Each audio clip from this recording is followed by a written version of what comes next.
જિંદગીમાં કશું જ કર્યા વગર સુખી થઈ જવું છે આજે ને આજે જ, અને વર્ષો સુધી મૃત્યુ ના પામો ત્યાં સુધી. હા, તો મારી પાસે બે લાઈન છે. એક, કાં તો ધર્મમાં જતા રહો, સાધુ બની જાઓ, સંત બની જાઓ, અને કાં તો રાજકારણમાં જતા રહો અને નેતા બની જાઓ. બંને જગ્યાએ પૈસા તો મળશે, એશો આરામ છે. તમે તમે મને સમજાવો, કોઈ સંસ્થામાં જોડાયેલા સાધુઓ જોયા? તમે દુઃખ વેઠતા જોયા? કેવી રીતે આટલા બધા શરીરથી સમૃદ્ધ છે? કેવી રીતે? નહીં, લોકો ધર્મના નામે જઈને પુષ્કળ પૈસો આપી આવે છે. આ લોકો કશું જ કરવાનું નથી. બસ મેં જોયું છે, ગામડે ગામડે સંતોને જવાબદારી સોંપી છે.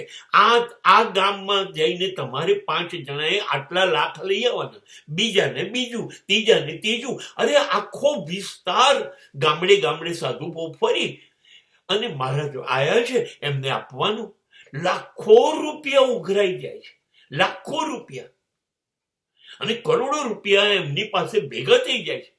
અને પછી ડાહી વાત કરી તમને સુધારવાના પ્રયત્નો કરશે, પછી તમને પાપ અને પુણ્યની વાતો કરશે, પછી સ્વર્ગ ને નર્કની વાતો કરશે, અને એ લોકો જીવનભર સ્વર્ગમાં રહેશે.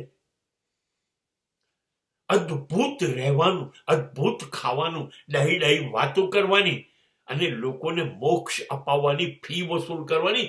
જલસા કરો, તમે ઘૂસી જાઓ સ્વામી બનીને. અને પછી હું ખાતરી આપું છું, આ લોકોએ તો હવે એમનો ધંધો કારોબાર પરદેશમાં વિકસાયો છે. એટલે તમને ધર્મના પ્રચારના નામે પરદેશના વિઝા આપી દેશે, પછી પરદેશમાં જલસા કરજો.